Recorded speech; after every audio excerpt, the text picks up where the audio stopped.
नमस्कार, मी अमोल मोरे आणि आपण पाहत आहात बीज डंका. पैसा पुराण या आपल्या विशेष बुलेटिनमध्ये आपलं मनपूर्वक स्वागत. आजच्या विशेष बुलेटिनमध्ये आपण जाणून घेणार आहोत खाजगी बँकांमध्ये वाढत चाललेले हायब्रिड वर्क मॉडेल, यूपीआयच्या माध्यमातून पीएफ काढण्याची तयारी, सोनं आणि चांदी यांच्या दरातील मोठी घसरण, मोदी मेलोनी भेटीनंतर मेलेडी ट्रॉफीची चर्चा आणि त्याचा शेअर बाजारावर झालेला परिणाम. चला तर मग सुरुवात करूया आजच्या पहिल्या आणि अत्यंत महत्त्वाच्या बातमीपासून. तर मित्रांनो, देशातील खाजगी बँकिंग क्षेत्रात आता कामकाजाच्या पद्धतीमध्ये मोठा बदल पाहायला मिळत आहे. कोविड काळानंतर वर्क फ्रॉम होम ही संकल्पना अनेक क्षेत्रात लोकप्रिय झाली होती. मात्र बँकिंग सारख्या पारंपरिक आणि ग्राहकांशी थेट संपर्क असलेल्या क्षेत्रात कार्यालयातून काम करण्यालाच प्राधान्य दिलं जातं. आता मात्र वाढते इंधन दर, प्रवासाचा खर्च, वाहतुकीच्या समस्या आणि कर्मचाऱ्यांच्या वर्क लाईफ बॅलन्स लक्षात घेऊन अनेक खाजगी बँका हायब्रिड कामकाज पद्धतीकडे वळताना दिसत आहेत. गेल्या काही वर्षात काम करण्याची संपूर्ण संस्कृती बदलताना दिसत आहे. एकेकाळी सकाळी ठराविक वेळी ऑफिसला जाणं आणि संध्याकाळी उशिरा घरी परतणं हेच नॉर्मल मानलं जात होतं. मात्र कोविड नंतर कंपन्यांना हे लक्षात आलं की अनेक कामं डिजिटल पद्धतीने देखील प्रभावीपणे होऊ शकतात. कर्मचारी घरून काम करत असताना देखील कामाची उत्पादकता टिकवून ठेवू शकतात. याच पार्श्वभूमीवर पंतप्रधान नरेंद्र मोदी यांनी अलीकडेच इंधन बचत आणि कार्यक्षमतेसाठी कंपन्यांनी ऑनलाईन बैठका किंवा वर्क फ्रॉम होमला प्रोत्साहन द्यावे असे आवाहन केले होते. यानंतर देशातील अनेक मोठ्या खाजगी बँकांनी कर्मचाऱ्यांसाठी लवचिक कामकाज धोरण लागू करण्यास सुरुवात केली. यात एचडीएफसी बँक, ॲक्सिस बँक आणि इंडसइंड बँकेचा समावेश आहे. देशातील सर्वात मोठ्या खाजगी बँकांपैकी एक असलेल्या एचडीएफसी बँकेने आपल्या काही विभागातील कर्मचाऱ्यांना आठवड्यातून 2 दिवस घरून काम करण्याची परवानगी दिली आहे. ही योजना सुरुवातीला 30 दिवसांसाठी लागू करण्यात आली असून यानंतर तिचा आढावा घेतला जाणार आहे. दुसरीकडे इंडसइंड बँकने देखील निवडक कर्मचाऱ्यांसाठी हायब्रिड मॉडेल लागू केलं आहे. काही महिन्यांपूर्वी बँकेने तंत्रज्ञान, मानव संसाधन आणि मार्केटिंग विभागांमध्ये प्रायोगिक तत्वांवर ही योजना सुरू केली होती. या प्रयोगाला सकारात्मक प्रतिसाद मिळाल्यानंतर आता अधिक विभागांमध्ये ही सुविधा वाढवण्यात येत आहे. ॲक्सिस बँकेने कोविड काळानंतर हायब्रिड कामकाज संस्कृती स्वीकारली होती. ग्राहकांशी थेट संपर्क नसलेल्या कर्मचाऱ्यांना आजही काही दिवस घरून काम करण्याची सुविधा ही दिली जाते.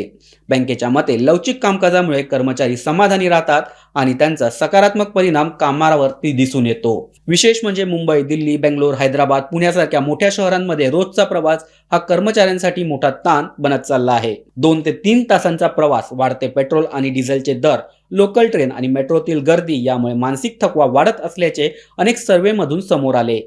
अशा परिस्थितीत हायब्रिड मॉडेल हा कर्मचाऱ्यांसाठी मोठा दिलासा मानला जातो. तज्ज्ञांच्या मते हायब्रिड मॉडेलमध्ये कंपन्यांचा देखील खर्च कमी होतो.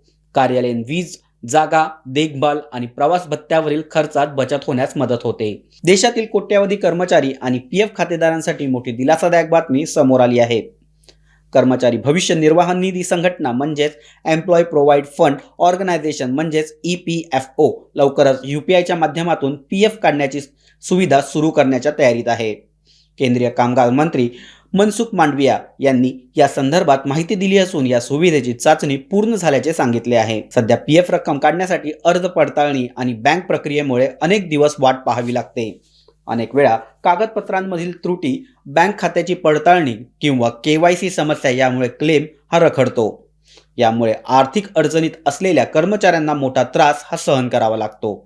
मात्र नवीन प्रणाली लागू झाल्यानंतर सदस्यांना यूपीआयच्या माध्यमातून काही मिनिटातच आपले पैसे काढता येऊ शकतात. म्हणजेच ज्या पद्धतीने आपण यूपीआयद्वारे पैसे पाठवतो किंवा स्वीकारतो त्याचप्रमाणे पीएफची रक्कम देखील थेट खात्यात जमा होऊ शकते.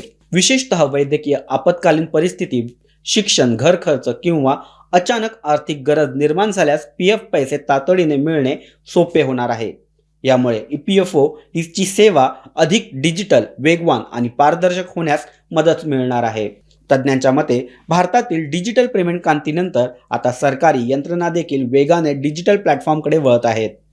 यूपीआयने भारतात व्यवहार करण्याची पद्धत ही पूर्णपणे बदलून टाकली. छोट्या दुकानापासून मोठ्या मॉलपर्यंत सर्वत्र यूपीआय व्यवहार हे होत असतात. आता त्याचा तंत्रज्ञानाचा वापर पीएफ सेवांसाठी करण्याचा प्रयत्न सुरू आहे. याचबरोबर EPFO व्हॉट्सॲप आधारित सेवा सुरू करण्याचा विचार देखील करत आहे. या सुविधेद्वारे सदस्यांना PF बॅलन्स तपासणे, क्लेम स्टेटस पाहणे, तक्रारी नोंदवणे किंवा इतर माहिती मिळवणे अधिक सोपे जाणार आहे. EPFOच्या EPFO 3.0 या डिजिटल अपग्रेड अंतर्गत ATMद्वारे PF काढण्याची सुविधा देखील उपलब्ध होणार आहे. यामुळे सदस्यांना बँक किंवा कार्यालयीन प्रक्रियेवर अवलंबून राहावे लागणार नाही. सध्या देशात 7 कोटींपेक्षा अधिक EPFO सदस्य आहेत. या सर्वांसाठी ही सुविधा लागू झाल्यास भारतातील सामाजिक सुरक्षा व्यवस्थेत मोठा बदल हा घडू शकतो. आणि मित्रांनो, आता वळूया सर्वसामान्यांच्या खिशाशी थेट संबंधित असलेल्या आणखी एका मोठ्या बातमीकडे. लग्नसराईचा हंगाम सुरू असताना सोनं आणि चांदी खरेदी करणाऱ्यासाठी आजचा दिवस दिलासादायक ठरला आहे. बुधवारी 20 मे 2026 रोजी मल्टी कमोडिटी एक्सचेंज म्हणजेच MCX वर सोनं आणि चांदी यांच्या दरात मोठी घसरण पाहायला मिळाली.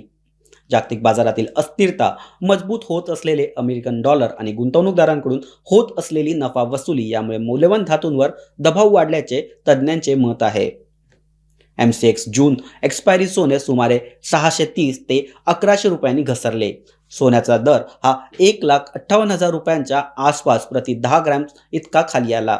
तर जुलै एक्सपायरीची चांदी ही तब्बल 2,119 ते 3,200 रुपयांनी स्वस्त झाली असून तिचा भाव सुमारे 2,67,000 ते 2,78,000 रुपये प्रति किलो पर्यंत घसरला. चांदीमध्ये सलग काही दिवसांपासून मोठी घसरण सुरू असून गेल्या 5 दिवसात तिच्यामध्ये 33,000 रुपयांहून अधिकची घट ही नोंदवली गेली आहे. यामुळे गुंतवणूकदारांमध्ये चिंतेचे वातावरण असून दागिने खरेदी करणाऱ्या ग्राहकांसाठी हा दिलासादायक क्षण मानला जातो. तज्ज्ञांच्या मते अमेरिकन डॉलर मजबूत होत असल्याने अमेरिकन बॉन्ड यील्ड वाढल्याने सोनं आणि चांदी यांच्या किमतीवर दबाव हा निर्माण झाला आहे. डॉलर मजबूत झाल्यास इतर देशातील गुंतवणूकदारांसाठी सोनं महाग होतं. यामुळे सुरक्षित गुंतवणूक म्हणून ओळखल्या जाणाऱ्या सोनं आणि चांदी या काही प्रमाणातून पैसा बाहेर पडतो. याचबरोबर जागतिक पातळीवर तेलाच्या किमतींमधील चढ उतार आणि मध्य पूर्वेतील परिस्थिती बाजारात अस्थिरता वाढवत आहेत. जागतिक गुंतवणूकदार सध्या अधिक सावध भूमिका घेत असल्याचं चित्र देखील दिसून येत आहे. दरम्यान सराफा बाजारात 22 कॅरेट सोनं आणि 18 कॅरेट सोन्याच्या दरात देखील घसरण पाहायला मिळाली.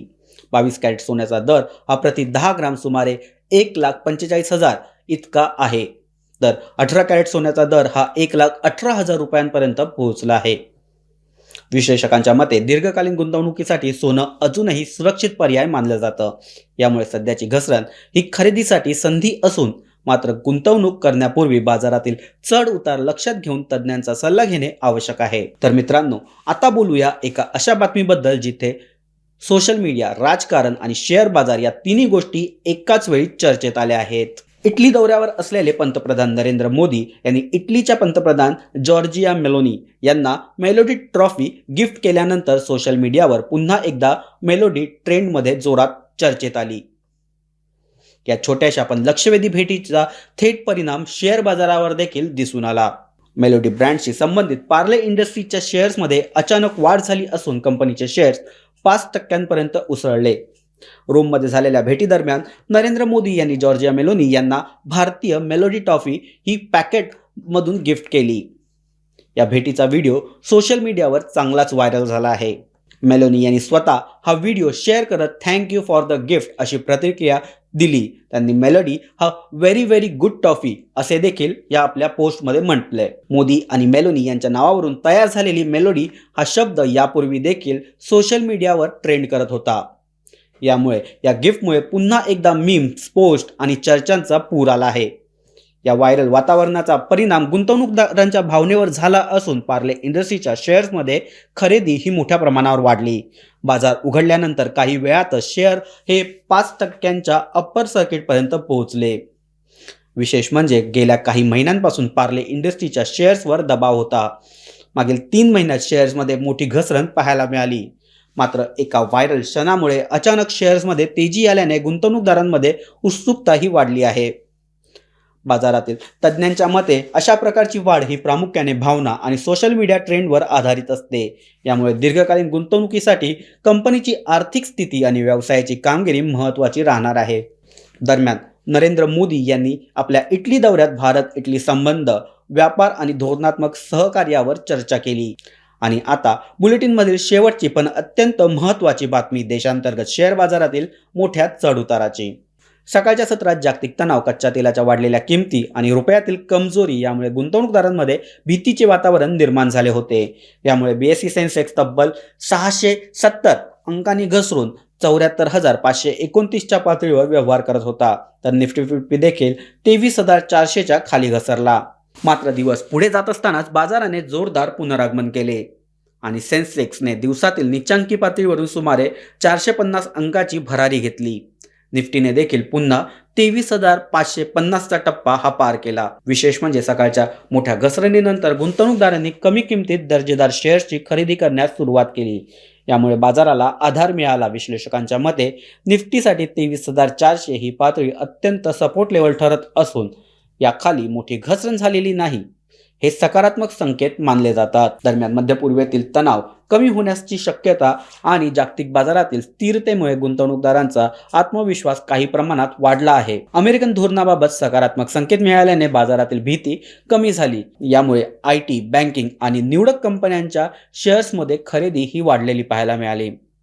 तज्ज्ञांच्या मते सध्या भारतीय शेअर बाजारात जागतिक घडामोडींचा मोठा प्रभाव हा दिसून येत आहे। कच्च्या तेलांचे दर, रुपयातील हालचाली आणि परदेशी गुंतवणूकदारांची भूमिका यावर पुढील दिशा ही ठरणार आहे। काही दिवसांपासून परदेशी संस्थात्मक गुंतवणूकदारांकडून खरेदी होत असल्याने बाजाराला आधार मिळत असल्याचे देखील विश्लेषकांचे मत आहे। आजच्या व्यवहारात बाजारात मोठी अस्थिरता दिसून आली असली तरी दिवसाच्या शेवटी झालेली रिकव्हरी गुंतवणूकदारांसाठी दिलासादायक मानली जाते। अनेक तज्ज्ञांच्या मते सध्याच्या घसरणीकडे दीर्घकालीन गुंतवणुकीची संधी म्हणून पाहिलं जात आहे। विशेषतः मजबूत आर्थिक स्थिती असलेल्या कंपन्यांमध्ये गुंतवणूकदार पुन्हा रस दाखवत आहे। तथापि आगामी काही दिवसात जागतिक आर्थिक परिस्थिती, अमेरिकेतील व्याजदर धोरण, कच्च्या तेलाचे दर आणि रुपयातील हालचाली यावर भारतीय शेअर बाजाराची दिशा मोठ्या प्रमाणात अवलंबून राहणार आहे। म्हणूनच आर्थिक निर्णय घेताना योग्य माहिती, योग्य विश्लेषण आणि योग्य वेळ यांना खूप महत्त्व आहे। आजचं हे विशेष बुलेटिन तुम्हाला कसं वाटलं हे आम्हाला कमेंटमध्ये नक्की सांगा। व्हिडिओला लाईक करा, मित्रांसोबत शेअर करा आणि बीज डंका चॅनलला सबस्क्राईब करायला विसरू नका। तोपर्यंत नमस्कार, धन्यवाद।